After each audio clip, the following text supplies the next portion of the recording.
पर जो कर्म रुक जाते हैं उसको कहा जाता है द्रव्य संवर। ऐसे इन अलग अलग भावों का अलग अलग गुण स्थान में रहना आप सिद्धांत ग्रंथों से विशेष रूप से समझ सकते हैं।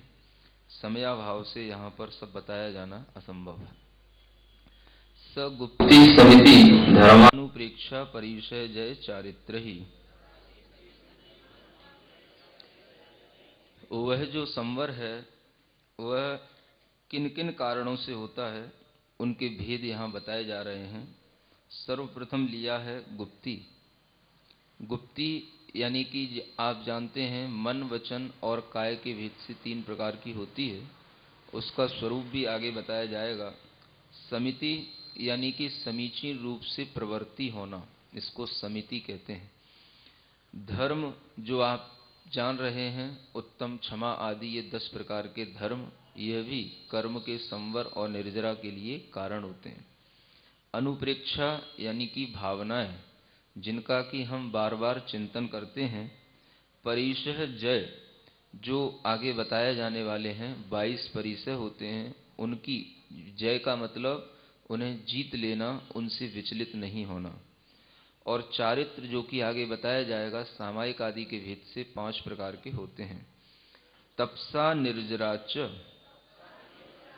यह सूत्र पृथक रूप से इसलिए बताया जा रहा है कि इन सभी कारणों के अलावा विशेष रूप से संवर और निर्जरा जो होती है वह तप के माध्यम से होती है। या यूं कहें कि निर्जरा विशेष रूप से कर्मों की जो होती है वो तप के द्वारा होती है, इसलिए इस सूत्र को अलग से रखा गया है। वैसे तो तप उत्तम, क्षमा आदि धर्मों में अंतर्भूत था, लेकिन इसको यहाँ अलग से रखने का प्रयोजन है कि इसके माध्यम से विशेष निर्जरा होती है। सम्यक योग निग्रहो गुप्ति ही। गुप्ति क्या कहलाती है? समीचीन तरीके से योगों का निग्रह कर लेना। योग मन, वचन, काय के 3 भेद से है और निग्रह का मतलब उनको रोकना। समीचीन का अर्थ होता है अन्य किसी भी विषय सुख की अभिलाषा से ये योगों का निग्रह नहीं करना, यानी किसी ख्याति इत्यादि के लिए भी नहीं करना, किसी विषय सुख की अभिलाषा से भी नहीं करना। इस तरह से जो किया जाता है केवल कर्म की निर्जरा करने के लिए, उस योग के निग्रह को गुप्ति कहा जाता है। यह मनोगुप्ति, वचन गुप्ति और काय गुप्ति, 3 भेद से ये 3 प्रकार की गुप्तियां होती हैं। ईर्या भाषैषणादान निक्षेपोत्सर्गाः समितयः, यह समितियां यानी कि समीचीन रूप से प्रवर्तन करना, जिसके माध्यम से जीवों की हिंसा न हो और देखभाल करके इन प्रवृत्तियों को करने का नाम समिति कहा जाता है। इसमें सावधानी पूर्वक प्रवृत्ति की जाती है। असंयम का इसमें परिहार किया जाता है और असंयम के भाव से जो कर्म आते थे उन कर्मों को रोकने के लिए ये समिति हुआ करती है। यानी समिति में जो प्रवर्तमान होता है वह असंयम निमित्तक जो कर्म आते थे, मिथ्या दर्शन, अविरति, अविरति निमित्तक उन कर्मों को वह इन प्रवृत्तियों के, समीचीन प्रवृत्तियों के माध्यम से जीत लेता है, उन कर्मों को आने नहीं देता है। तो प्रवृत्तियां तो कौन सी हैं आप जानते हैं। एक ईर्या समिति यानी कि चलने रूप प्रवृत्ति करना।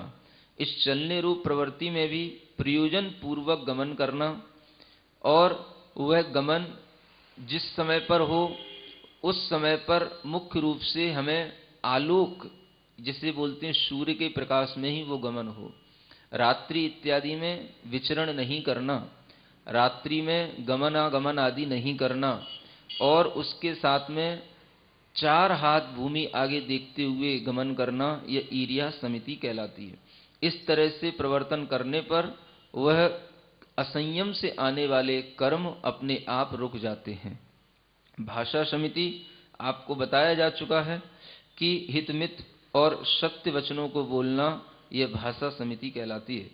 ऐषणा समिति जो कि मूलाचार इत्यादि में ऐषणा शुद्धि के लिए अनेक प्रकार के जो नियम बताए गए हैं उन सभी नियमों को ध्यान में रखते हुए भोजन करना, सावधानी पूर्वक करना और अंतराय आदि को टालते हुए करना, इस तरह से यह ऐषणा समिति का प्रयोग किया जाता है। आदान निक्षेपण समिति, किसी भी वस्तु को उठाना और रखना, ये भी सावधानी पूर्वक करना, यह आदान निक्षेपण समिति होती है, चौथी है। और पांचवी उत्सर्ग समिति, अपने शरीर के मलमूत्र आदि का भी ऐसे स्थान पर क्षेपण करना जहाँ पर कि जीव इत्यादि की हिंसा न हो, यह एक और पांचवी समिति कहलाती है। इस तरह से इन 5 समितियों के माध्यम से संवर होता रहता है, यानी कि जो असंयम निमित्तक कर्म आते हैं वो रुके हुए रहते हैं। उत्तमक क्षमा मार्दा वार्जव शौच सत्य संयम तपस्त्यागा किंचन्य ब्रह्मचर्याणि धर्मः।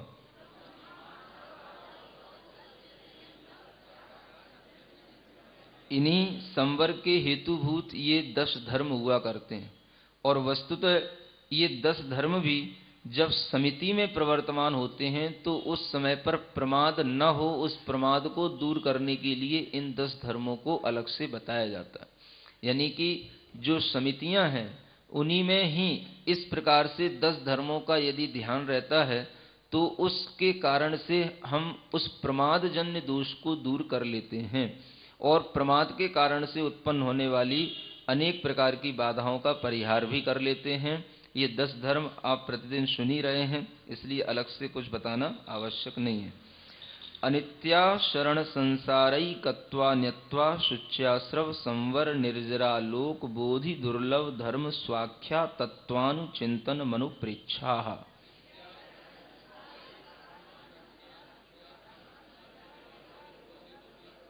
यह 12 भावनाएं कहलाती हैं। अनुप्रेक्षा का मतलब भावनाएं।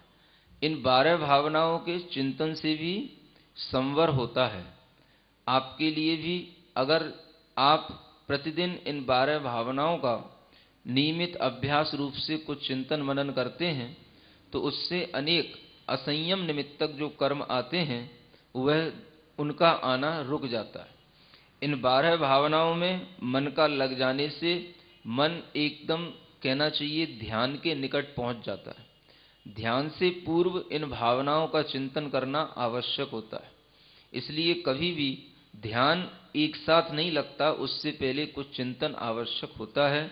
वह चिंतन क्या करें तो इन 12 भावनाओं। पहला अनित्य भावना, आप सभी जानते हैं अनित्य का अर्थ होता है कि इस संसार में जितनी भी इंद्री के विषय भोग हैं, उपभोग हैं और शरीर आदि है, ये सभी अनित्य हैं।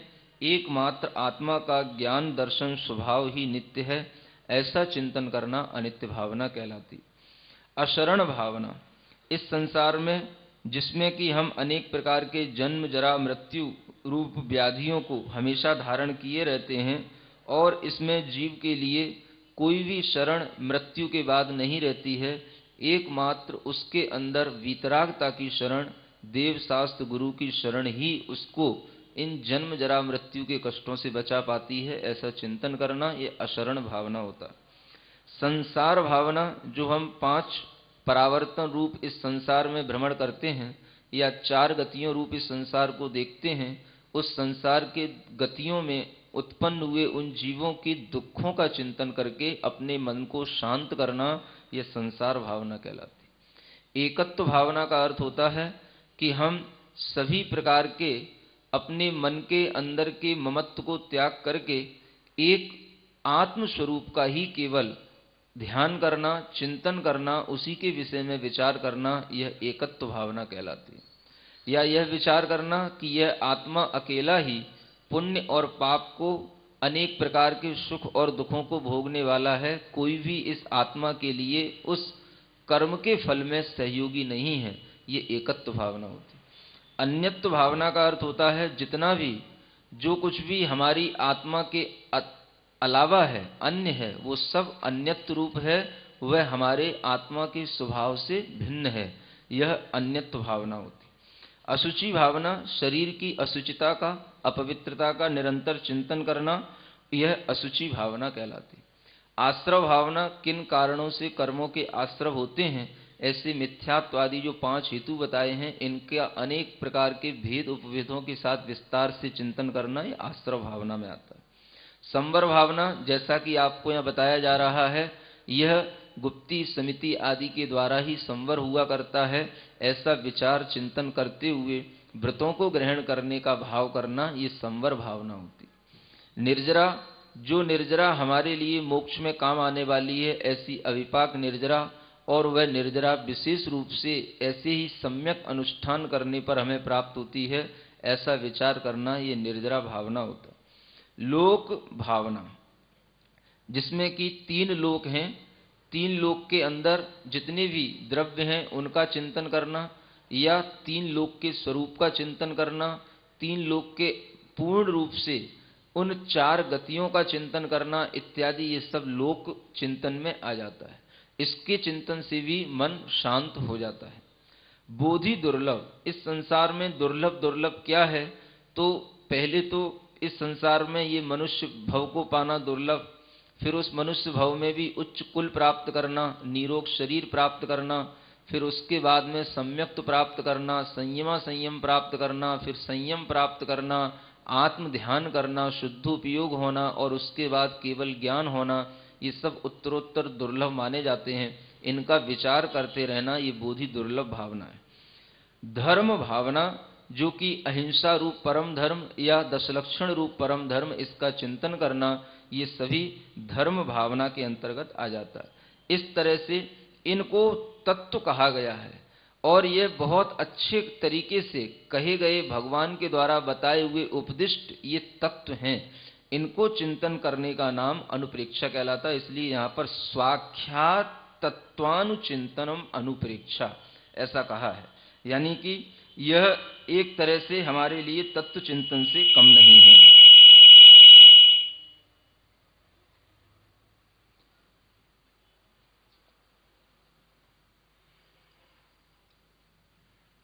मार्गाच्युवन निर्जरार्थम परिशोढ़व्या परिशः।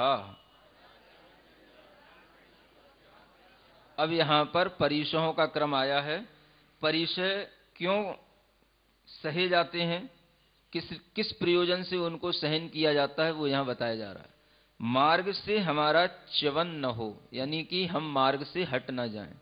मार्ग का मतलब जो सम्यक दर्शन ज्ञान चारित्र रूप मोक्ष का मार्ग है, इस मार्ग से हमारा स्खलन न हो जाए, इसलिए। और निर्जरार्थम, कर्म की निर्जरा करने के लिए हमें परिशहों को सहन करने की आदत डालनी चाहिए। ये इसका यहाँ प्रयोजन बताया गया, क्योंकि यदि परिशहों को, कष्टों को सहन करने की आदत नहीं होगी तो पग पग पर हमारे सामने अनेक प्रकार के कष्ट, मानसिक और शारीरिक दोनों प्रकार के उपलब्ध रहते हैं। उनसे हम विचलित होंगे तो मोक्ष मार्ग से भी विचलित हो जाएंगे। और उन कष्टों को यदि सहन करने की आदत नहीं होगी तो उस क्षण कर्म निर्जरा से भी हम वंचित रह जाएंगे, क्योंकि कष्ट को सहन करना और कर्म की निर्जरा करना, ये दोनों एक समयवर्ती पर्याय हैं। क्या समझ में है? हाँ, ऐसा नहीं कि हमने कष्ट सह लिया और फिर बाद में हम कर्म की निर्जरा करेंगे, ऐसा नहीं। जिस समय पर हम समता भाव पूर्वक कष्ट को सहन करेंगे, उसी समय पर हमारी वह कर्म की निर्जरा होगी। इसलिए उसी समय पर, वह कष्ट सहन के समय पर ही कर्म निर्जरा होती है। ऐसा विचार करते हुए उस परिचय को सहन करने की आदत और मानसिकता पहले से बना करके रखना, यह इस परिचय का सहने का एक प्रयोजन बताया गया।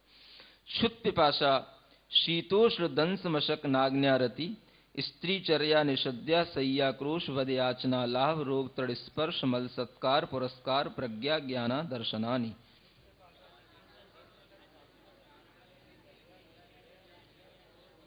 यह 22 परिशहों का यहाँ पर कुछ नाम लेकर के स्वरूप बताया गया है। 22 परिशहों में सबसे पहला क्षुत् परिशय, यानी क्षुधा परिशय, भूख की बाधा को सहन करना। भूख लगती है और वह समय पर लगे, कोई जरूरी नहीं है, असमय पर भी लग सकती है, लेकिन समय भोजन करने का एक ही होता है, एक बार ही निकलना है। उसके बाद भी यदि लगती है अंतराय इत्यादि के कारण से, अलाव इत्यादि के कारण से, तो उस क्षुधा को भी सहन करना। और एक बार में भी पूर्णतया आपको संतुष्टि हो जाए तो भी कोई जरूरी नहीं, लेकिन फिर भी उसको सहन करने का नाम क्षुत् पिपासा कहलाता है। पिपासा का अर्थ प्यास की भी एक वेदना होती है, उसको भी सहन करना, इससे भी कर्म की निर्जरा होती है। यह पिपासा नाम का परिचय कहलाता है। शीत यानी कि ठंड की बाधाओं को सहन करना, नग्न होने के कारण कंबल इत्यादि नहीं होते हैं, तो वह शीत की बाधाओं को सहन करना भी वह शीत परिचय जय कहलाता है।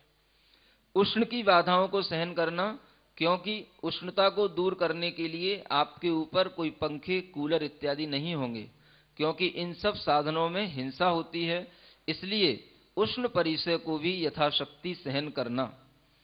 दंश मशक परिचय, दंश मशक यानी कि जो अनेक प्रकार के मच्छर, मक्खी, डांस इत्यादि होते हैं, इनकी भी यदि बाधा आती है तो उस बाधा को भी सहन करने का अभ्यास रखना। नाग्न परिचय, नग्नता होने के कारण से अनेक प्रकार के आपके लिए विपरीत परिस्थितियां बनती हैं, उन विपरीत परिस्थितियों में भी अपनी उस मनोवृत्ति को विचलित नहीं होने देना, यह नग्नता परिचय को सहन करना होता। अरति परिचय, संयम धारण किया है, आपके लिए अब कोई रति के कारण नहीं मिलेंगे। आपके लिए ऐसे भी स्थान मिल सकते हैं जहां पर कि आपको अच्छा न लगे, एकांत में रहना, अनेक ऐसे स्थानों पर रहना, ऐसी वस्तुएं अपने सामने नहीं होना जिनसे कि हमारे लिए कोई रति भाव उत्पन्न हो। तो रति किसमें करना? संयम में रति करना और बाकी की सब चीजों में अरति करना। तो इस अरति को सहना भी अरति परिचय होता है। स्त्री परिचय, नग्न होने के बाद भी आप कभी भी इन चीजों से बच नहीं सकते, इसलिए स्त्रियों के भी सभी प्रकार की चेष्टाओं को ध्यान में रखते हुए भी उनसे विचलित नहीं होना, यह स्त्री परिचय कहलाता है। चर्या परिचय, जब गमन किया जाता है, विहार किया जाता है, अनेक प्रकार के कष्ट पैरों में भी होते हैं, शरीर में भी होते हैं, उन सबको सहन करने का नाम चर्या परिचय। निषद्या, बैठे रहने से भी कष्ट होने लगते हैं, एक साथ एक आसन पर आपके लिए बैठना रहता है, तो उस बैठने से भी जो कष्ट होता है उसको भी सहन करना, इसका नाम निषद्या परिचय है। क्या समझे? बैठने का भी आराम नहीं है मतलब है। शय्या परिचय, शय्या में भी कष्ट होता है। शयन करने में क्या कष्ट है? तो आचार्य कहते हैं जब भी मुनि महाराज शयन करते हैं वह कभी भी एक करवट से शयन करते हैं, और उस एक करवट में या तो धनुषाकार माने अपने पैरों को हल्का सा मोड़ते हुए शयन करते हैं, या फिर दंडाकार बिल्कुल वह लंबे पैर करके करते हैं। एक करवट से शयन करने में भी कष्ट होता है, उस कष्ट को भी सहना, इसका नाम है शय्या परिचय। ऐसा नहीं कि यदवा तदवा कुछ भी तरीके से करवटें बदलते रहना, उल्टा लेट जाना, सीधा लेट जाना, यह वस्तुतः उचित नहीं होता है। तो शय्या परिचय को सहन करने में इस तरह से एक करवट से लेटना होता है, और उसके अभ्यास होने पर वह सोने का भी एक कष्ट बन जाता है।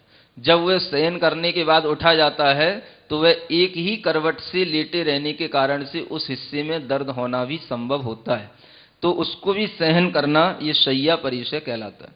आक्रोश, अनेक प्रकार के आपके लिए कोई भी दुर्व्यवहार अभद्र व्यक्तियों के द्वारा ऐसे असभ्य वचनों को सुनने को मिल सकता है आपकी नग्नता को देखते हुए, उसको भी सहन करने का नाम आक्रोश परिचय है। वध, कोई आपके प्राणों का वध भी कर सकता है, आपके ऊपर कंकड़, पत्थर, शस्त्र आदि से प्रहार भी कर सकता है, उस सबको सहन करने का नाम वध परिचय।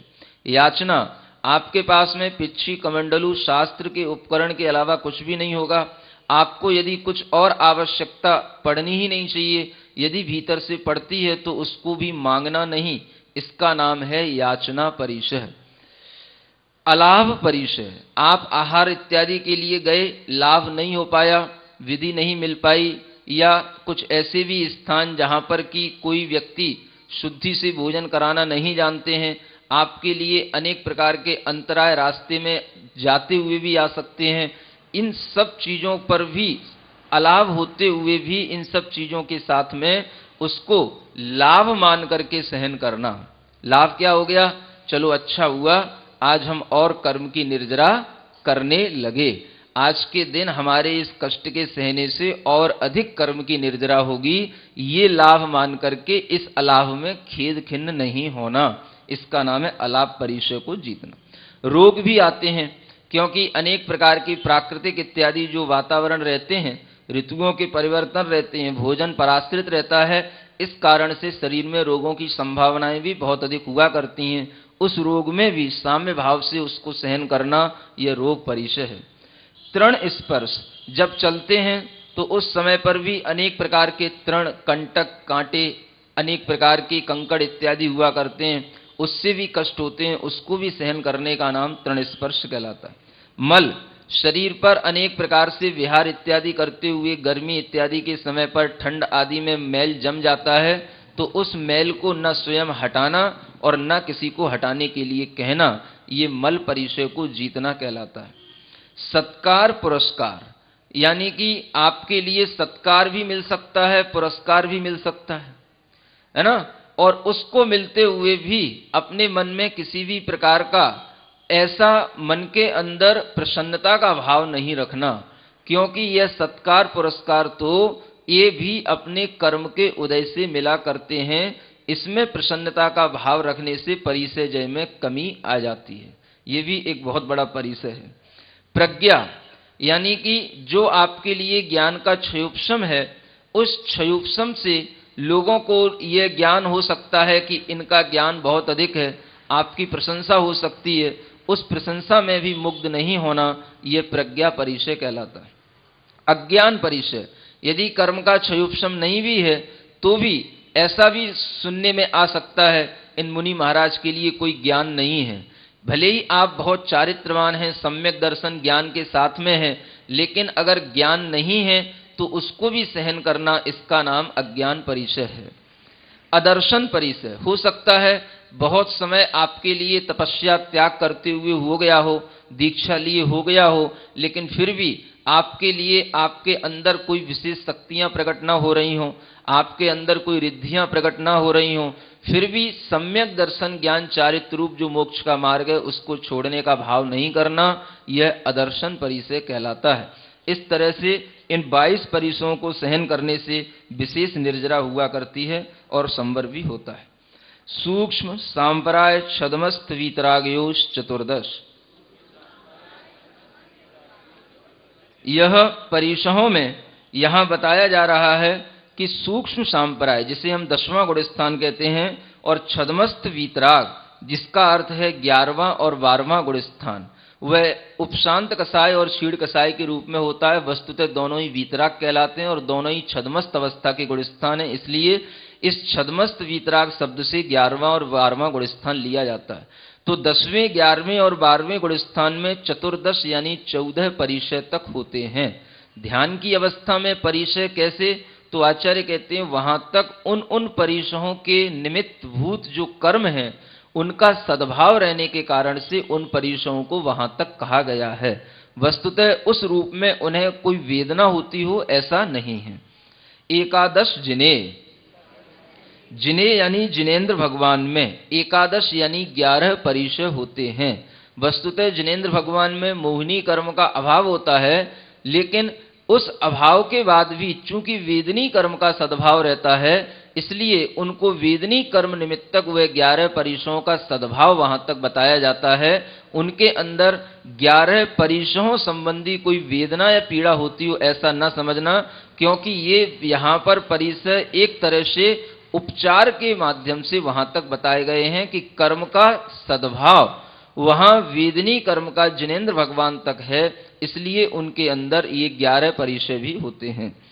बादर सांप्राये सर्वे, और जब तक बादर सांप्राय नाम का ये 9वां गुणस्थान रहता है तब तक सभी परिचय बने रहते हैं। 6वें गुणस्थान से लेकर के 9वें गुणस्थान तक सभी परिचय हुआ करते हैं, ये इसका अर्थ है। ज्ञानावरणे प्रज्ञा ज्ञाने, यहां ये बताया जा रहा है कि प्रज्ञा और अज्ञान ये 2 परिचय किस कारण से होते हैं, तो आचार्य कहते हैं ज्ञानावरण कर्म के उदय से ही ये प्रज्ञा और अज्ञान रूप परिचय होते हैं।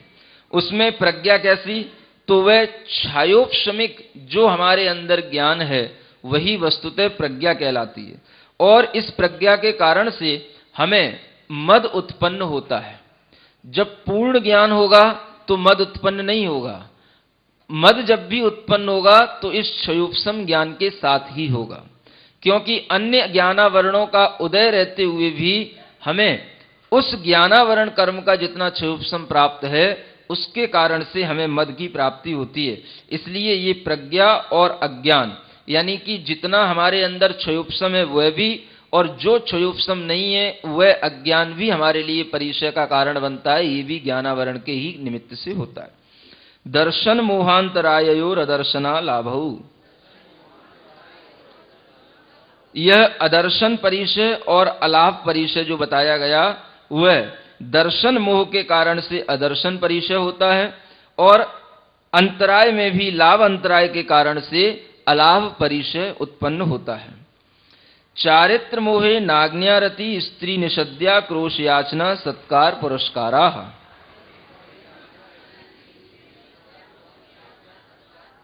यहां ये परिचय जो बताए जा रहे हैं वह चारित्र मोहनी कर्म के उदय से होने वाले परिचयों को गिनाया जा रहा है। नाग्नि परिचय ये जब भी उत्पन्न होगा चारित्र मोहनी कर्म के उदय की तीव्रता में होगा, यानी कि नग्नता को सहन नहीं कर पाना। अगर चारित्र मोहनी कर्म का तीव्र उदय है तो वह नग्नता स्वयं भी उस आत्मा को अच्छी नहीं लगेगी जो उस नग्नता को धारण किए है, और उससे बचने के लिए यह चारित्र मोहनी कर्म का अभाव करने रूप जो मंद परिणाम होते हैं कसाय जन्य, यदि मान कसाय का उदय है तो भी वह नग्नता बाधक हो सकती है। तो इन कसायों की परिणति को जीतने पर ही ये परिचयों से हम अपने आप को विजय प्राप्त करा सकते हैं।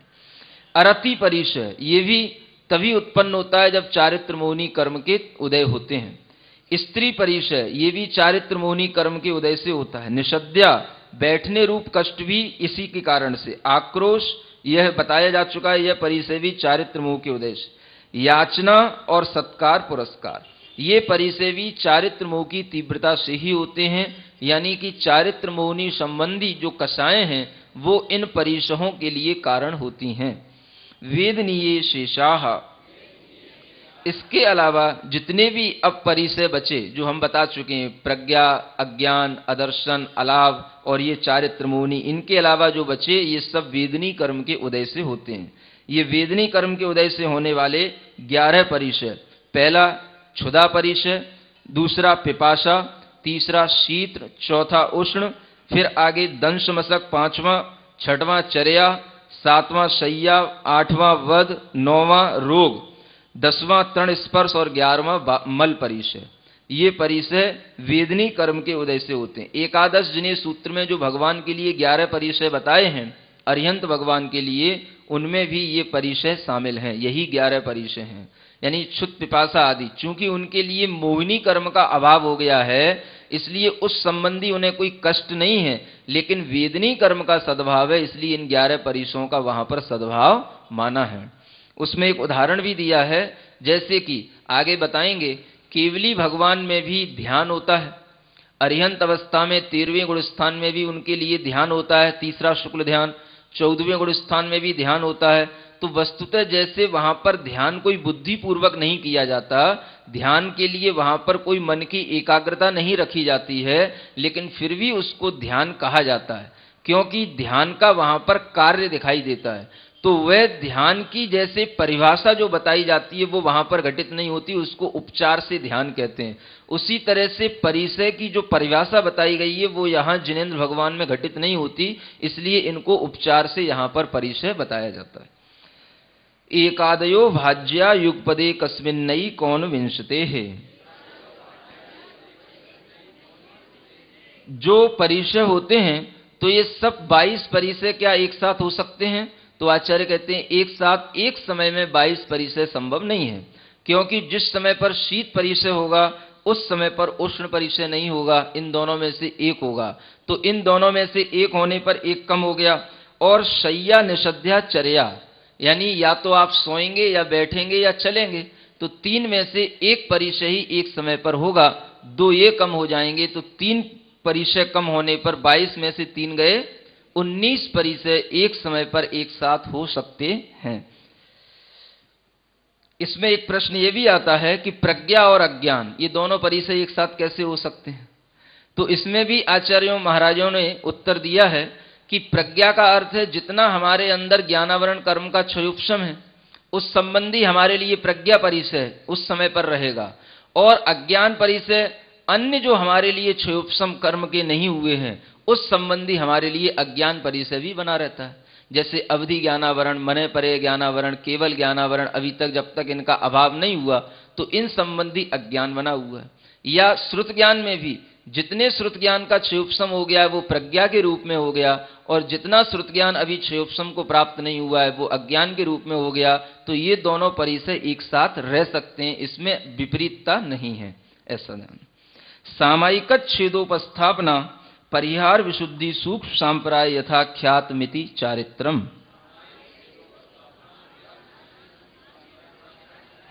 यह 5 प्रकार का चारित्र बताया जाता है। चारित्र शब्द से आप जब भी सोचें तो यही 5 प्रकार का चारित्र सोचें।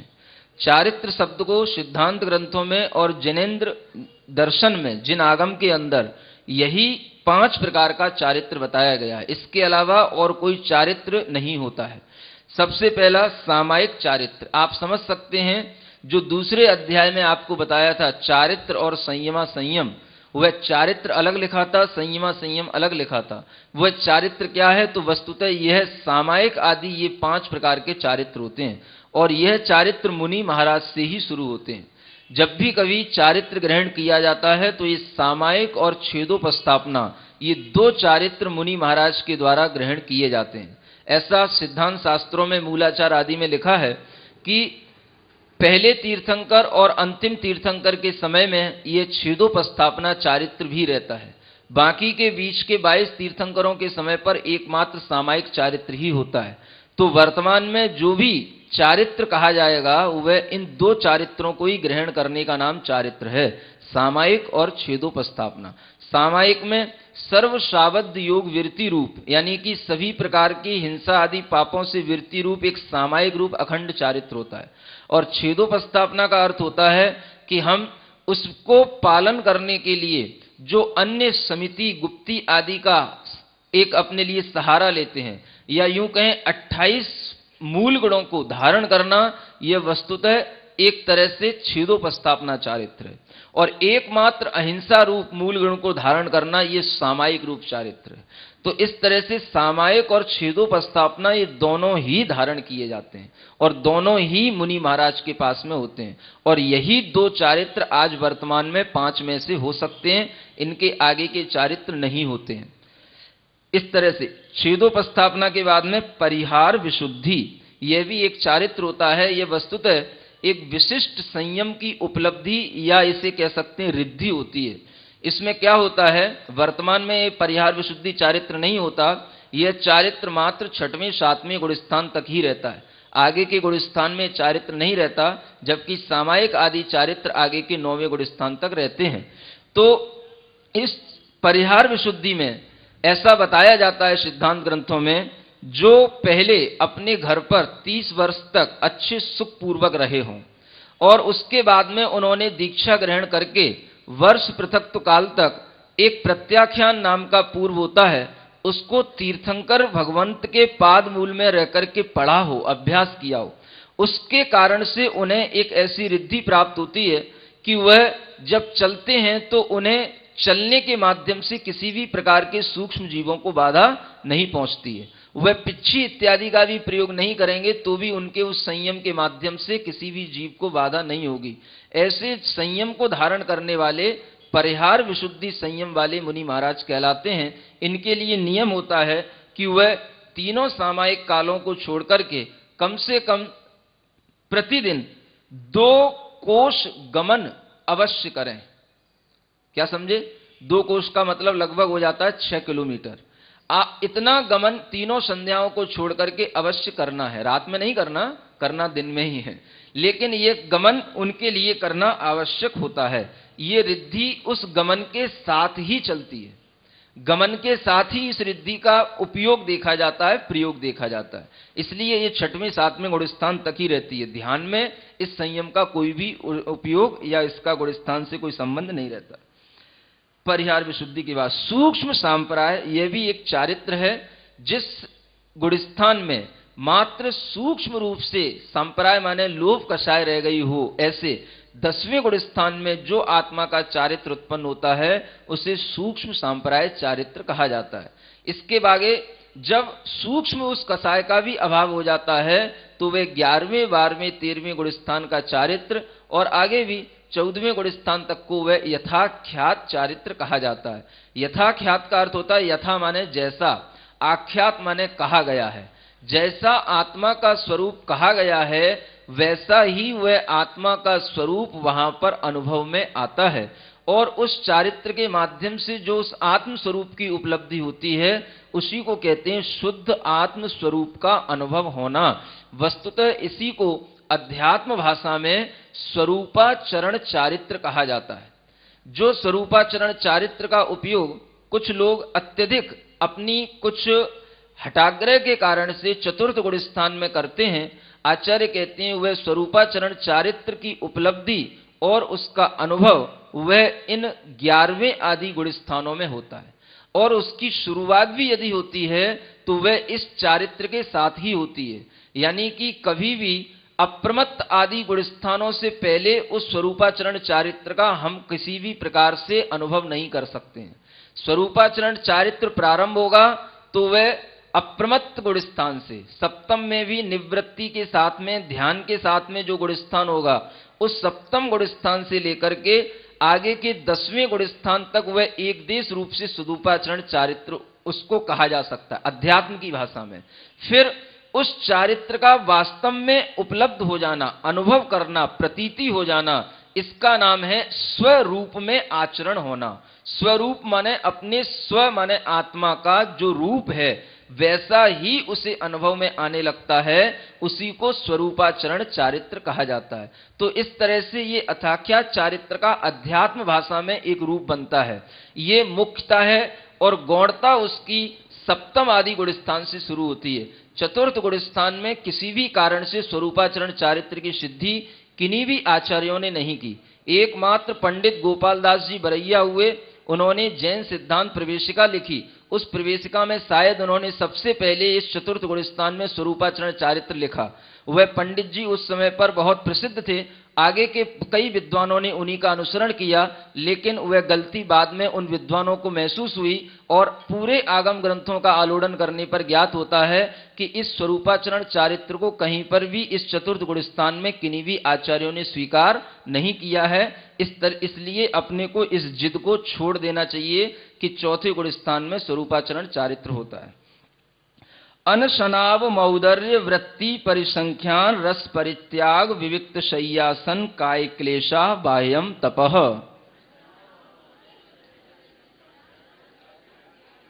अब तप के भेद बताए जा रहे हैं। तप दो प्रकार के होते हैं, एक बाह्य तप और एक अंतरंग तप। बाह्य तप के भी 6 भेद हैं, अंतरंग तप के भी 6 भेद हैं। उनमें से यहां पर प्रत्येक को बताया जाता है।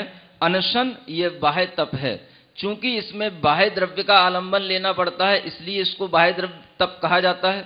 दूसरा, इसको अन्य लिंग वाले माने अन्य दर्शन वाले भी इन तपों को धारण कर सकते हैं। ये भी आपको बाहर से देखने में आ सकता है, इसलिए इनको बाह्य तप कहा जाता है। लेकिन इसका अर्थ ये नहीं कि ये बाह्य तप कर्म निर्जरा के लिए कारण नहीं है। जो अन्य लोग करेंगे उनके लिए वह अपने मात्र कुछ कर्म की निर्जरा उनके लिए देवादि गति की ही कारण बनेगी। उनके लिए संवर पूर्वक वो निर्जरा नहीं कहलाएगी। उनके अंदर वह सम्यक दर्शन इत्यादि न होने के कारण से वो असंख्यात गुणी कर्म की निर्जरा नहीं होगी। इसलिए उनकी निर्जरा में और जो सम्यक दृष्टि सम्यक चारित्र के साथ में करते उनकी निर्जरा में बहुत अंतर होता है। कहने के लिए बाह्य रूप से एक समान होते हुए भी उनकी उस परिणति और उसके प्रयोजन में अंतर होता है, इसलिए इनको बाह्य तपों को करना कहा गया है। अनशन अवमौदर्य, अवमौदर्य का अर्थ होता है भूख से थोड़ा कम लेना। ये अवमौदर्य नाम का तप माना जाता है। यानी जितना भूख लगती है उससे यदि हम थोड़ा भी कम करते हैं तो वह अवमौदर्य तप हो जाता है। एक ग्रास भी यदि आप कम करके खाते हैं तो भी आप उस अवमौदर्य का पालन कर सकते हैं। वृत्ति परिसंख्यान होता है, अनेक प्रकार के नियमों को लेकर के वह वृत्ति परिसंख्यान तप करना।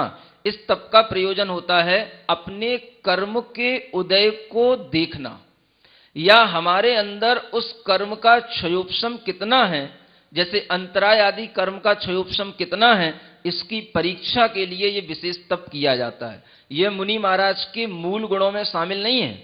मूल गुणों में होता तो रोजाना अनशन करना पड़ता, रोजाना वृत्ति परिसंख्यान तप करना होता, ऐसा नहीं है।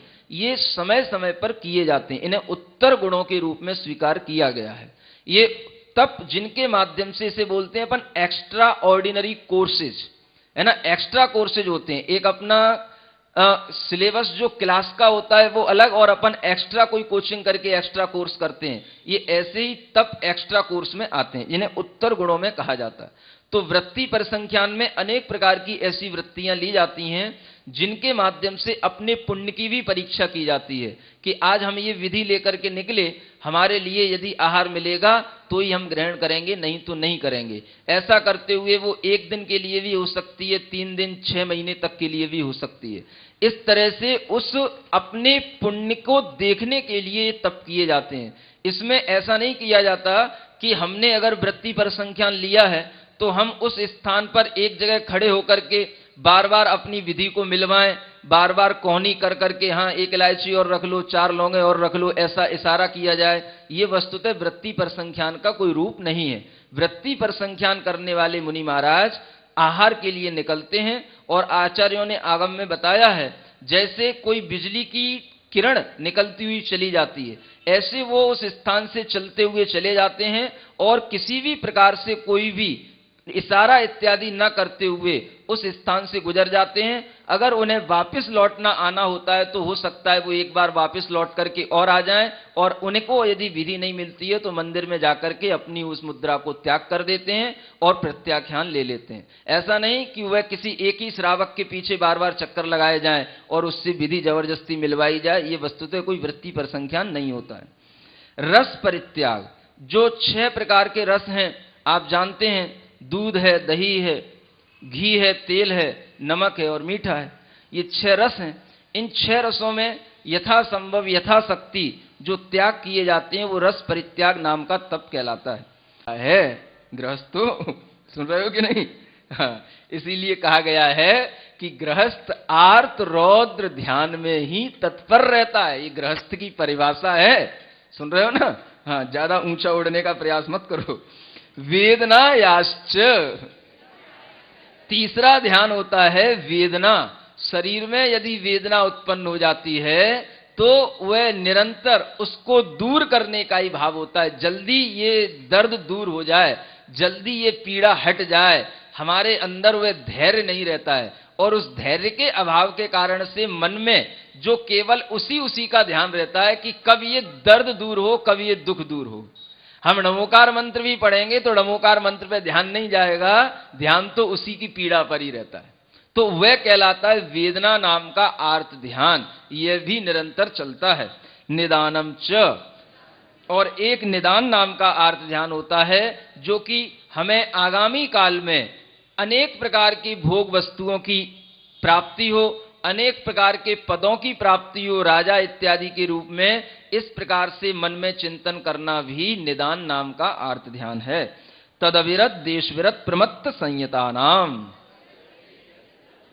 देखो अब ये ध्यान कहां तक हो सकता है, तो आचार्य कहते हैं ये अविरतों से लेकर के, है ना, जो असंयत सम्यक दृष्टि तक, यानी कि मिथ्या दृष्टियों से लेकर अविरतों तक, और अविरतों के बाद में भी संयमा संयमी भी यदि होते हैं तो उनके लिए भी ये आर्त ध्यान हो सकता है।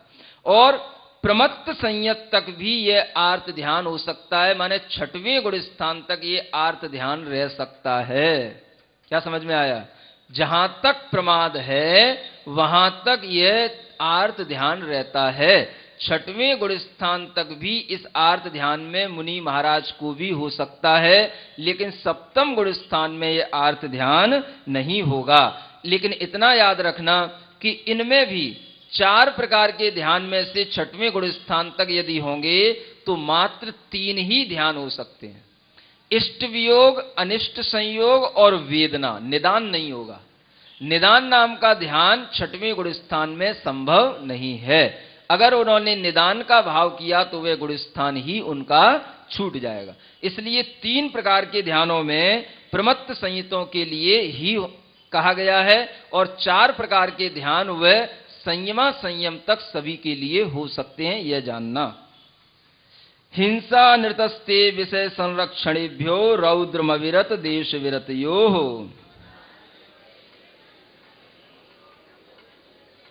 हाँ, अब यह द्वितीय जो रौद्र ध्यान है उसको बताया जा रहा है। हिंसा में, अनृत माने झूठ में, स्ते माने चोरी में, और विषय के संरक्षण में रौद्र परिणाम बना रहना, यानी कि इनके संरक्षण में, इन्हीं के ध्यान में रौद्र परिणाम करना, एक तरह से यह रौद्र ध्यान कहलाता है। ये रौद्र ध्यान कहां तक होगा? तो अविरत देश विरतयो, अविरतों के अंदर भी होगा, और जो देश विरत हैं ऐसे पंचम गुण स्थान तक रौद्र ध्यान संभव है, क्योंकि उनके पास में विषय रहते हैं पंचेंद्रिय के। उस विषय के संरक्षण के लिए उन्हें किसी भी प्रकार से रौद्र ध्यान करना पड़ सकता है। इसलिए पांचवें गुण स्थान तक उस व्रती श्रावक के अंदर भी रौद्र ध्यान की संभावना है, आर्त ध्यान भी है, लेकिन यह रौद्र ध्यान मुनि महाराज के लिए नहीं होगा, क्योंकि उनके पास में अन्य किसी भी प्रकार के ऐसे ये हिंसा आदि के विषयों में कभी भी संरक्षण नहीं हो सकता, और वह ऐसे उपकरणों का न संरक्षण करेंगे न उसमें आनंद मानेंगे। इसलिए उनके लिए ये रौद्र ध्यान नहीं होगा। आर्त ध्यान की उनके अंदर छठवें गुण स्थान तक संभावना क्वचित कदाचित हो सकती है। वह आर्त ध्यान किसी भी विषय संबंधी हो सकता है। मान लो आचार्य महाराज से दूर हुए, संग से दूर हुए, कुछ समय तक उसका भी कुछ वियोगजन्य शोक सा रहता है, दुख सा पीड़ा सी रहती है, तो वह भी एक वस्तुतः कुछ समय के लिए आर्त ध्यान का कारण बन जाता है। फिर मिलना है, दर्शन होना है, इष्ट का वियोग, इष्ट का संयोग हो जाए, ऐसे भी भाव हो जाते हैं, तो वह भी कुछ कुछ आर्त ध्यान का कारण बन जाता है। इसलिए छठवें गुण स्थान में इस संबंधी उनके लिए आर्त ध्यान बताया गया है। पीड़ा चिंतन से भी उनके लिए आर्त ध्यान प्रमत्त दशा में संभव है, लेकिन अप्रमत्त दशा में आने पर वह आर्त ध्यान छूट जाता है। इस तरह से उनके लिए भी इस संभावनाएं बताई गई हैं। आज्ञा पाय विपाक संस्थान विचयाय धर्म्यम। ये धर्म ध्यान चार प्रकार का होता है। आज्ञा विचय, अपाय विचय, विपाक विचय और संस्थान विचय। विचय का अर्थ होता है चिंतन करना, विचय का अर्थ होता है विचार करना। कैसे? आज्ञा का, भगवान के द्वारा दी हुई आज्ञा में, आदेशों में या उनके उपदेशों में हमें बताया गया है कि जो सूक्ष्म जीव होते हैं, सूक्ष्म द्रव्य हैं, जैसे धर्म अधर्म आदि द्रव्य, इनके विषय में जो हम उनको आज्ञा मान करके स्वीकार कर लेते हैं, हाँ, ये 6 द्रव्य इसी रूप में हैं।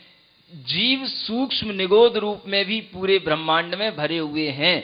ऐसी आज्ञा को स्वीकार करने का नाम भी धर्म ध्यान होता है। सबसे पहला धर्म ध्यान यही होता है, यहीं से धर्म ध्यान शुरू होता है। अगर आपको भगवान की आज्ञा की स्वीकारता नहीं है तो आपके अंदर सम्यक दर्शन भी नहीं और धर्म ध्यान भी नहीं, ये निश्चित है। अपाय विचय नाम का धर्म ध्यान। अपाय विचय का अर्थ होता है कि जो दूसरे जीवों के लिए अनेक गतियों में भ्रमण करने से कष्ट होते हैं, इन्हें उस कष्टों से कैसे दूर किया जाए, ऐसे विचार करने का नाम भी अपाय विचय नाम का धर्म ध्यान है। हे भगवान, ये मिथ्यात्व को कैसे छोड़ें, कैसे इनको ये मिथ्यात्व का मार्ग छूट करके सन्मार्ग पर आएं, ऐसा विचार करना भी वह अपाय विचय नाम का धर्म ध्यान। विपाक विचय का अर्थ होता है जब कर्म के उदय से अनेक प्रकार के जीव हमें फल भोगते हुए दिखाई देते हैं तो उनके कर्म के विपाक का चिंतन करना। देखो कैसे कैसे कर्म के विपाक फलते हैं कि अनेक प्रकार के रोग भी उत्पन्न हो जाते हैं। संयमी जीवों के लिए भी इस प्रकार के रोग उत्पन्न हो जाते हैं कि वो उनकी साधना में बाधक बन जाते हैं। ऐसा चिंतन करने का नाम है विपाक विचय नाम का धर्म ध्यान। संस्थान विचय, अनेक प्रकार जो लोक का संस्थान बताया गया है, ऊर्ध्वलोक, मध्यलोक, अधोलोक का, ऐसे इन संस्थान माने आकृति के बारे में या लोक के बारे में या लोक के अंदर भरे हुए पदार्थों के बारे में चिंतन करने का नाम धर्म ध्यान है। शुक्ले चाद्ये पूर्वविदः। अब यहां पर बताते हैं शुक्ल ध्यान का प्रकरण।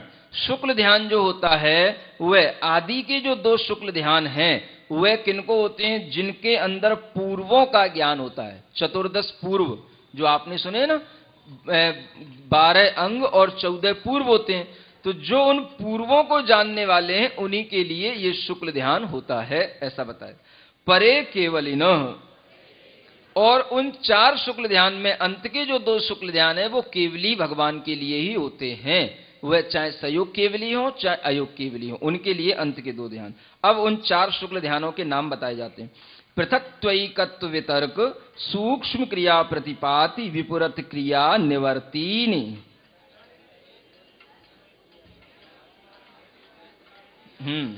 यह शुक्ल ध्यान का नाम भी कठिन है, पढ़ना भी, करना तो अत्यंत कठिन है ही। वो पंचम काल में तो होता ही नहीं, इतना कठिन है। लेकिन इसको शुद्ध पढ़ना भी कठिन है ना। अधिकतर पढ़ने वाले पृथकत्वैकत्व ऐसे पढ़ते हैं, पृथकत्व पढ़ते हैं। वह पृथक्त्वैकत्व ऐसे पढ़ना चाहिए। आधा का है वो, पूरा का नहीं है ना। तो उसको पढ़ने का भी अच्छा। ऐसे ही अंत में निवृत्तिनी पढ़ लेते हैं, निवर्तिनी, है ना। हाँ, इमरती तो बोल लेते हो आप लोग, हैं? निवर्ती नहीं पढ़ पाते हो, उसमें पीछे नी और लगा दो, निवर्तिनी। हाँ, ऐसे पढ़ना चाहिए। तो पहले शुक्ल ध्यान का नाम है पृथक्त्व वितर्क नाम का शुक्ल ध्यान। इसमें एक शब्द और जोड़ता है, विचार, है ना। विचार नहीं, विचार, दीर्घ ई बोलना भी सीखो। हाँ, पृथक्त्व वितर्क विचार नाम का पहला शुक्ल ध्यान। दूसरा होता है एकत्व वितर्क अविचार, और तीसरा होता है सूक्ष्म क्रिया प्रतिपाति, और चौथा होता है विपरीत क्रिया निवर्ती। ऐसे 4 प्रकार के शुक्ल ध्यान के नाम हैं। त्रिएक योग काय योगा योगा नाम। इन ध्यानों के आलंबन के समय पर योगों की क्या स्थिति होती वो यहां पर बताई जा रही है कि जब ये शुक्ल ध्यान होता है तो पहले शुक्ल ध्यान में तीनों योग हो सकते हैं। दूसरा शुक्ल ध्यान कोई भी एक योग के साथ ही होगा। तीसरा शुक्ल ध्यान काय योग के साथ ही होगा, और चौथा शुक्ल ध्यान योग से रहित अवस्था में ही होगा। ऐसे योग के माध्यम से शुक्ल ध्यानों को बताए। एकाश्रय सवितर्क विचारे पूर्वे। हाँ, पहले के जो शुक्ल ध्यान हैं उनमें से पहला जो पृथक्त्व वितर्क नाम का और एकत्व वितर्क नाम का दूसरा जो शुक्ल ध्यान है, ये एक आश्रय से ही होते हैं। यानी कि जिनको पहले श्रुत ज्ञान की प्राप्ति हुई है, पूर्व श्रुत ज्ञान की, 11 पूर्व की या 14 पूर्व की, ऐसे पूर्वों के धारण करने वालों के लिए ही ये श्रुत ज्ञान का प्रारंभ होता है। और वितर्क और विचार से सहित पहला शुक्ल ध्यान होता है। वितर्क और विचार क्या होते हैं आगे परिभाषा में बताया जाएगा। अविचारम द्वितीयम, दूसरा शुक्ल ध्यान की यह विशेषता है कि उसमें वितर्क तो होता है लेकिन विचार नहीं होता है, वह विचार से रहित होता है। वितर्कः श्रुतम। अब देखो, वितर्क क्या है? श्रुत, यानी श्रुत ज्ञान का आलंबन लेना, यानी श्रुत ज्ञान के आलंबन के साथ में ये पहला और दूसरा शुक्ल ध्यान होता है, इसलिए उसको कहा सवितर्क, वितर्क से सहित। विचारोर्थ व्यंजन योग संक्रांति ही। और विचार क्या कहलाता है? परिवर्तन का नाम विचार है। परिवर्तन किसका? अर्थ का परिवर्तन। अर्थ माने जिस विषय के बारे में हम सोच रहे हैं वो अर्थ, पदार्थ, उससे उसमें परिवर्तन हो सकता है। कौन से में? पहला शुक्ल ध्यान जो विचार से सहित है, उसमें अर्थ से अर्थांतर भी हो सकता है उस शुक्ल ध्यान के समय पर। व्यंजन माने शब्द होता है, शब्द से शब्दांतर को भी ग्रहण कर लेगा, एक योग से दूसरे योग में भी चला जाएगा, ये पहले शुक्ल ध्यान में।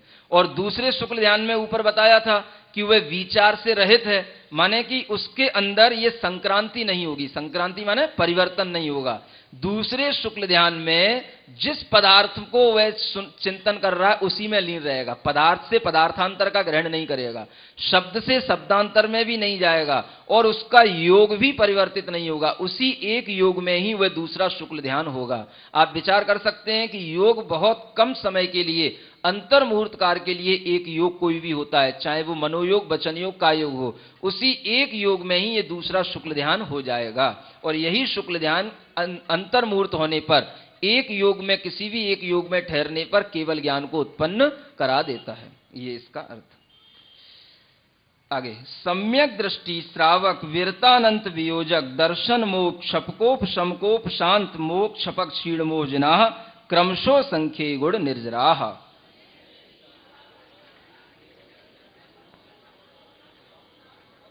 यहां यह बताया जा रहा है कि जो सम्यक दृष्टि आदि श्रावक होते हैं उनके लिए कर्म की निर्जरा सभी की एक जैसी होती है, या इस मोक्ष मार्ग पर चलने वाले इन सभी लोगों की कर्म की निर्जरा अलग अलग होती है।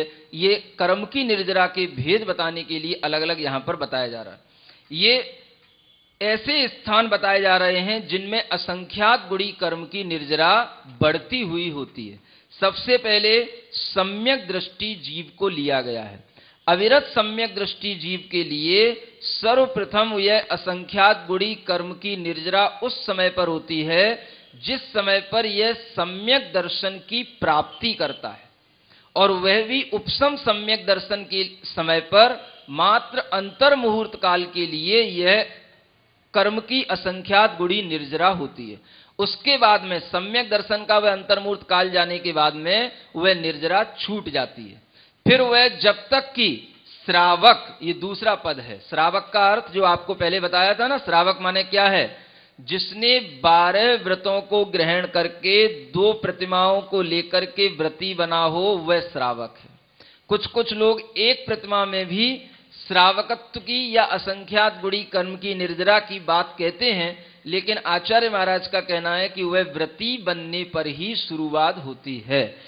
तो उस श्रावक की निर्जरा उस अविरत सम्यक दृष्टि से भी असंख्यात गुणी होती है, और उस श्रावक की निर्जरा जो असंख्यात गुणी होगी वो हर समय चलती रहेगी जब तक कि वह संकल्प पूर्वक अपने व्रतों को धारण किए हुए है, तब तक उसकी वह निर्जरा प्रति समय असंख्यात गुणी बनी रहती है। लेकिन अविरत सम्यक दृष्टि के लिए तो मात्र सम्यक दर्शन की उत्पत्ति के काल में होती है, बाकी फिर नहीं होती है। इस तरह से ये अविरत सम्यक दृष्टि की निर्जरा से असंख्यात गुणी निर्जरा श्रावक की, उससे भी असंख्यात गुणी निर्जरा होती है विरत, जो कि उस पूर्ण रूप से विरत हो चुके हो, महाव्रतों को धारण करने वाले विरत कहलाते हैं। उनकी निर्जरा उस श्रावक की निर्जरा से भी असंख्यात गुणी होती है। अनंत वियोजक, अनंतानुबंधी कसाय होती है, उसकी विसंयोजना करने की एक प्रक्रिया होती है। उसकी विसंयोजना करने वाले जीवों के लिए उन महाव्रती से भी अधिक उस अंतर्मुहूर्त काल मात्र के लिए जब समय पर वो अनंतानुबंधी विसंयोजना करते हैं, उस समय पर उनकी असंख्यात गुणी निर्जरा होती है। दर्शन मोह का क्षपक और उपशमक, यानी दर्शन मोह का जो क्षय करने वाले हैं, ऐसे छायक सम्यक दृष्टि के लिए वह और अधिक असंख्यात गुणी कर्म की निर्जरा होती। उसके बाद में उपशमक, जो उपशम करने वाले जीव हैं, यानी चारित्र मोहनी कर्म का जो उपशम करते हैं, वह उपशमन करने वाले जीवों के लिए असंख्यात गुणी कर्म की निर्जरा होती। उपशांत मोह, फिर उनसे भी असंख्यात गुणी कर्म की निर्जरा उनकी होती जिनका मोह उपशांत हो गया हो, यानी उपशमक तो वो कहलाएंगे जो 8वें 9वें 10वें गुण स्थान में है, ये उपशम करने वाले, और उपशांत जो 11वें गुण स्थान में पहुंच गए, जिनके की कर्म का उपशांत हो चुका है, तो उनकी निर्जरा उन उपशमकों से अधिक। और उस 11वें गुण स्थान में रहने वाले जीवों से भी मोह का क्षय करने वाले जो जीव हैं, चारित्र मोहनी का क्षय करने के लिए छपक श्रेणी में जाने वाले जो जीव हैं, उनकी निर्जरा यानी 8वें 9वें आदि गुण स्थान में जो छपक श्रेणी के साथ चल रहे हैं उनकी निर्जरा अधिक है, जो 11वें गुण स्थान में उपशम श्रेणी के साथ गए उनकी निर्जरा कम है।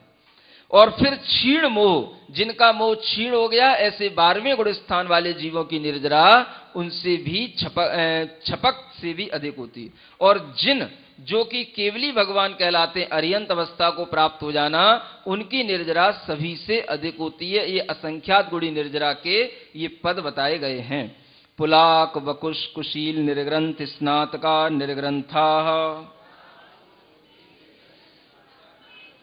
यह निर्ग्रंथ 5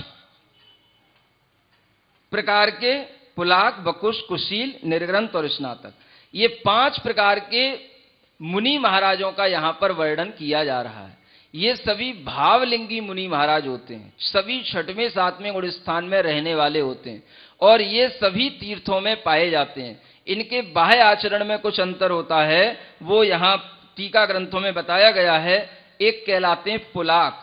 पुलाक का मतलब होता है कि जो कभी कभी अपने मूल गुणों में भी किसी ना किसी कारण से कुछ दोष लगा लेते हैं, लेकिन फिर भी उनका भावलिंग बना रहता है। ये पुलाक नाम के मुनि महाराज कहलाते। बकुश कहलाते हैं कुछ चित्तकवरा आचरण करने वाले, मोह से कुछ सहित होते हैं, शरीर में, उपकरण में, अपने ही शरीर की सुंदरता में भी इनको कुछ मोह उत्पन्न होता है, ऐसे बकुश कहलाते हैं। एक होते हैं कुशील। ये दो प्रकार के होते हैं, प्रतिसेवना कुशील और कसाय कुशील। अपने उसी गुण स्थान में भावलिंग के साथ रहते हुए भी इनके अंदर कभी कभी उत्तर गुणों की विराधना हो जाती है। उत्तर गुणों की विराधना होती है, मूल गुण तो पूर्ण रहते हैं, उनको प्रतिसेवना कुशील कहा जाता है। और एक कसाय कुशील होते हैं जो मात्र संजलन कसाय के उदय का ही वेदन करते हैं। ऐसे श्रेणी में रहने वाले वह मुनि महाराज कसाय कुशील कहलाते हैं। उसके बाद में होते हैं निर्ग्रंथ। उन निर्ग्रंथ को कहा जाता है जो कि अंतर मुहूर्त के बाद में नियम से केवल ज्ञान और केवल दर्शन को प्राप्त करने वाले हैं, वो निर्ग्रंथ कहलाते हैं। और स्नातक हो जाते हैं जिन्हें केवल ज्ञान की प्राप्ति हो गई है, जिनके घातिया कर्मों का क्षय हो गया है, वह भी मुनि महाराज ही कहलाते हैं। क्या समझे? अरिहंत भगवान भी मुनि महाराज हैं। हम उन्हें भगवान भी कहते हैं, मुनि महाराज भी कहते हैं। कौन से मुनि महाराज हैं? तो वह स्नातक मुनि महाराज हैं। जैसे आपके यहाँ स्नातक, स्नातकोत्तर परीक्षाएं होती है ना, ऐसे ये सबसे ऊंची परीक्षा वाले एमए पास किए हुए बीए में पहुंच करके ये केवली भगवान जब बन जाते हैं तो स्नातक मुनि महाराज कहलाते हैं। और उससे पहले के ये पुलाक, बकुश आदि, ये पांचों ही हर एक तीर्थों में पाए जाते हैं। माने भगवान महावीर का तीर्थ हो या भगवान पार्श्वनाथ का तीर्थ हो, सभी के तीर्थों में इस प्रकार के पांचों प्रकार के निर्ग्रंथ मुनि महाराज हमेशा रहते हैं। संयम श्रुत प्रतिसेवना तीर्थ लिंगलेश्योपपाद स्थान विकल्पतः साध्या। अब इन पांचों प्रकार के मुनि महाराजों के लिए कुछ भेदों की अपेक्षा से इनमें अंतर आ जाता है। जैसे संयम की अपेक्षा से क्या होता है कि जैसे पुलाक हैं, बकुश हैं, प्रतिसेवना कुशील हैं, इनके पास में दो ही प्रकार का संयम होगा, सामायिक और छेदोपस्थापना। कसाय कुशील होंगे तो उनके पास में परिहार विशुद्धि और सूक्ष्म सांप्राय नाम का संयम होगा। समझ में आया? यानी परिहार विशुद्धि संयम वाले भी कसाय कुशील मुनि महाराज होते हैं और वह सूक्ष्म सांप्राय गुणस्थान तक ये कसाय कुशील कहलाते हैं। फिर निर्ग्रंथ और स्नातक, उनके लिए एकमात्र 5 प्रकार के संयम में यथाख्यात संयम ही होगा। इस तरह से आप जान सकते हैं कि इन कौन से गुणस्थान में कौन से मुनि महाराज होते हैं। श्रुत की अपेक्षा से भी इनमें अंतर होता है। पुलाक, बकुश और प्रतिसेवना कुशील वाले उत्कृष्ट से अभिन्न 10 पूर्वों को धारण करने वाले होते हैं और कसाय कुशील और निर्ग्रंथ जो होते हैं वो 14 पूर्व को धारण करने वाले होते हैं। जघन्य से पुलाक के पास में आचार वस्तु मात्र का श्रुत होता है और बकुश, कुशील और निर्ग्रंथों के लिए अष्ट प्रवचन मात्र का भी होती है। इनके बारे में विशेष रूप से आप बाद में समझ सकते हैं। ऐसे ही प्रतिसेवना, कोई मूल गुणों में दोष लगाने वाले, इस प्रकार से प्रतिसेवना पुलाक कहलाते हैं। बकुश, उपकरण बकुश और शरीर बकुश के भेद से 2 प्रकार के होते हैं और प्रतिसेवना के बारे में और प्रतिसेवना कुशील के बारे में आपको बता दिया है। तीर्थ, ये सभी तीर्थंकरों के तीर्थ में पाए जाते हैं। लिंग, इनके ये दोनों प्रकार के द्रव्यलिंग और भावलिंग, ये सभी तीर्थंकरों के तीर्थ में पाए जाते हैं, ऐसा बताया गया। लेश्याएं, इनकी लेश्याओं के बारे में कुछ विचित्र प्रकार से वर्णन किया गया है। जैसे पुलाक की अंतिम 3 लेश्याएं होती हैं, बकुश और प्रतिसेवना कुशील की 6 लेश्याएं हो सकती हैं और उनके लिए इस प्रकार से जो 6 लेश्यां होना कहा गया है वो केवल इसी एक तत्वार सूत्र और इन ग्रंथों की टीका में मिलता है। वस्तुतः सिद्धांत ग्रंथों में ये बताया गया है कि जैसे ही हम संयम को धारण करते हैं हमारे लिए शुभ लेश्याएं ही होती हैं नियम से। यह केवल इस ग्रंथ की ही एक अपनी विशेषता है। उपपाद, इन अलग अलग पुलाक, बकुश आदि का स्वर्गों में उपपाद भी अलग अलग स्थानों पर अलग अलग अपनी लेश्याओं के कारण से या अपने परिणामों के कारण से होता है, यह भी आप जान लेना। और स्थान विकल्पतः साध्या, ये कुछ इनके संयम स्थान भी बताए जाते हैं, जो संयम स्थान अलग अलग जीवों के अलग अलग होते हैं। असंख्यात संयम स्थान होते हैं और ये कसायों के निमित्त से उत्पन्न होने वाले इन संयम स्थानों की वृद्धि होती चली जाती है। यानी कसायों की जैसे जैसे कमी होगी, संयम स्थानों की वृद्धि होती चली जाती है। और इन संयम स्थानों में भी ये अलग अलग रूप से अलग अलग गुण स्थानों में रहा करते हैं। ऐसा आप सर्वार सिद्धि आदि ग्रंथ से विशेष रूप से जान सकते हैं। इस तरह से यह 9वां अध्याय, जिसमें कि संवर और निर्जरा का विवरण बताया गया है, एक तरह से आप देख सकते हैं कि पूरा यह संवर और निर्जरा का अधिकार वस्तुतः मुनि महाराज का ही अधिकार है। क्या सुन रहे हो? मुख्यता किसकी है इस पूरे अधिकार में? संवर निर्जरा यदि करना है तो क्या करना पड़ेगा?